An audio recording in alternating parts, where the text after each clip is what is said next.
il faut balancer les coups, quoi. Donc ça. Se libérer, tout simplement. Exactement. Voilà. Oh, Voilà. l'uppercut magnifique, l'uppercut du gauche. Le premier coup On l'avait précis. dit dans le coin, oui. Et derrière, Encore. il est touché en bas. Inter. Oh, l'uppercut encore au droit. Magnifique, Allez, ouais. il enchaîne. Et pour la deuxième fois dans ce round, Clark est compté.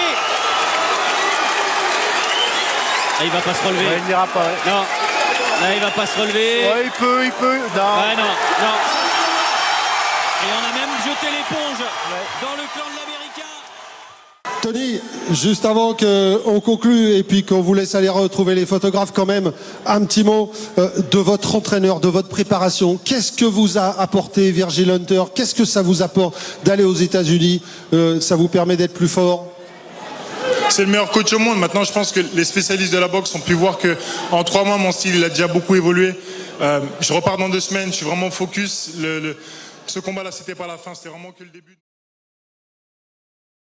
Alors qu'on revoit les images du chaos de Tony Yoka sur Travis Clark, je voudrais rebondir sur ce que vient de dire Tony.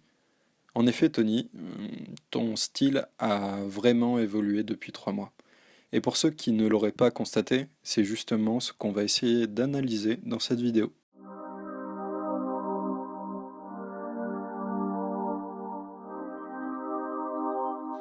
Bienvenue dans Ring Bonus. Pour ce premier épisode, nous allons voir ensemble ce qu'on peut appeler l'effet Hunter, du nom de l'entraîneur de Tony Yoka, Virgil Hunter. L'effet Hunter, c'est un changement indéniable du style de Yoka. Mais pour en prendre la pleine mesure, je vous propose d'abord de nous intéresser au premier élève de Virgil Hunter, Andre Ward. Andre Ward, 33 ans, champion olympique, champion du monde en super moyen puis mi-lourd, invaincu en 31 combats professionnels et plus impressionnant encore, invaincu depuis l'âge de 13 ans, combats amateurs et professionnels confondus. Probablement le meilleur boxeur de la planète à l'heure actuelle. Cet homme suit depuis toujours l'enseignement de son entraîneur, Virgil Hunter.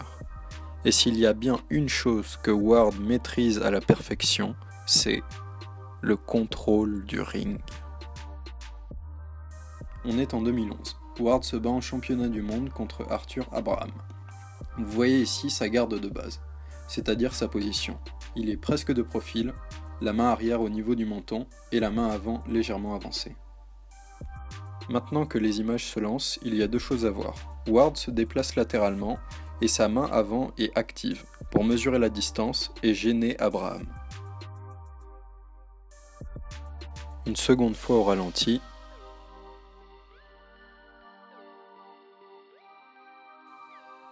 Déplacement et main avant active. On est cette fois-ci en 2013, en championnat du monde contre Edwin Rodriguez.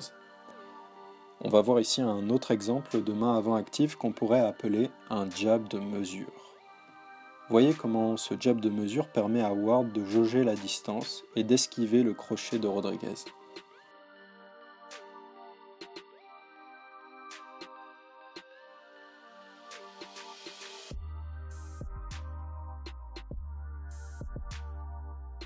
« 2015, Ward se bat pour la première fois en mi-lourd contre Paul Smith.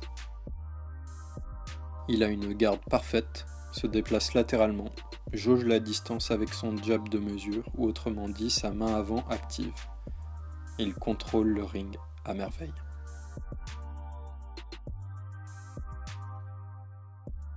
Donc en somme, le contrôle du ring d'André Ward, c'est 3 choses. Une garde presque de profil, la main arrière au niveau du menton et la main avant légèrement avancée. Des déplacements latéraux pour forcer l'adversaire à constamment le recadrer et de l'activité, notamment avec le jab de mesure pour contrôler la distance et gêner l'adversaire. À ce stade, si vous ne me croyez pas, je vous propose d'écouter Andre Ward lui-même parlant de son jab et de sa boxe en général.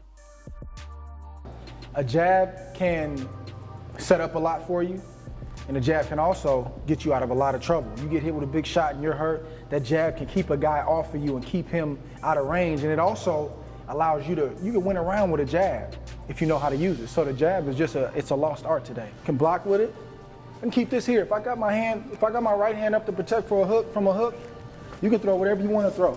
I'm in here. Maintenant qu'on a bien compris ce qu'était le contrôle du ring d'André Ward, je vous propose de jeter un œil à ce qu'était le style de Yoka en 2015. Il s'agit de la finale des championnats du monde de boxe amateur poids super lourd contre le Kazakh Ivan Dishko. Pour être honnête, le style amateur est par nature plus dynamique que celui des professionnels car il y a moins de rounds. Mais ce n'est pas ce qui nous intéresse ici. Ce qu'on note ici, c'est que Tony reste en face de son adversaire et ne prend pas la mesure de la distance.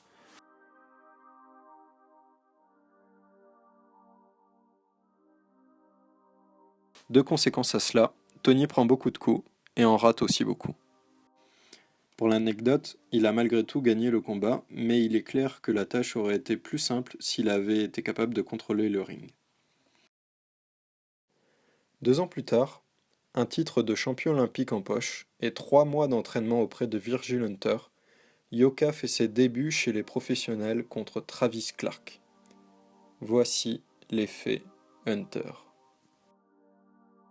Garde presque de profil, main arrière au niveau du menton et main avant avancée. J'imagine que ça vous rappelle un certain André Ward. On retrouve bien évidemment aussi les déplacements latéraux et l'activité du jab de mesure.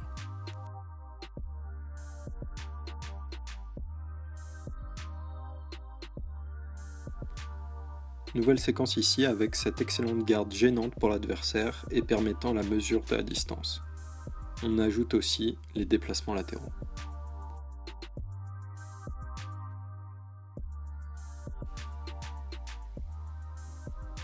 Petite remise du jab après l'esquive, puis déplacement latéral. Tony contrôle le ring. Troisième exemple de ce jab de mesure et de la bonne position qui va avec.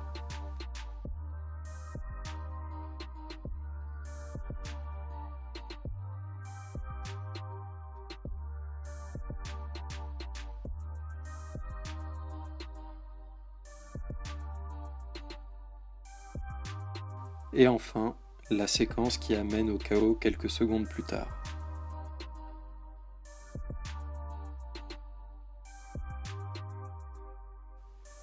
Jab de mesure, jab de mesure, jab de mesure encore, hybride jab uppercut, magnifique.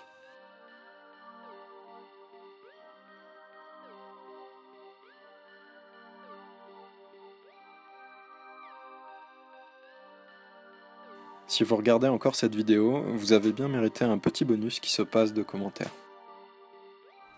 Control you with this. Can move you. Can move you. Can move you.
Je pense qu'à ce stade, on peut déjà dire un gros merci à l'effet Hunter.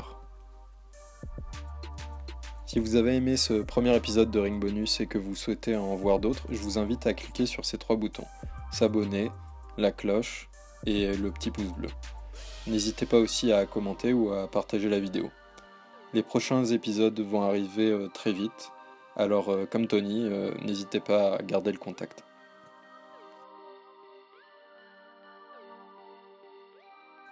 Sachez par ailleurs qu'André Ward se bat contre le russe Sergei Kovalev dans la nuit du samedi 17 au dimanche 18 juin. C'est la revanche de leur première rencontre qui avait vu Ward s'imposer grâce à une décision relativement controversée. Si la boxe de haut niveau vous intéresse un peu, levez-vous dans la nuit du 17 au 18 pour regarder Ward Kovalev 2. C'est ce qui se fait de meilleur. Pour Tony, rendez-vous en octobre. Il y a encore beaucoup de travail, mais jusqu'ici sa progression est impressionnante. Tout ça est très prometteur. Je vous laisse sur ces belles images, c'était Ring Bonus, bye bye.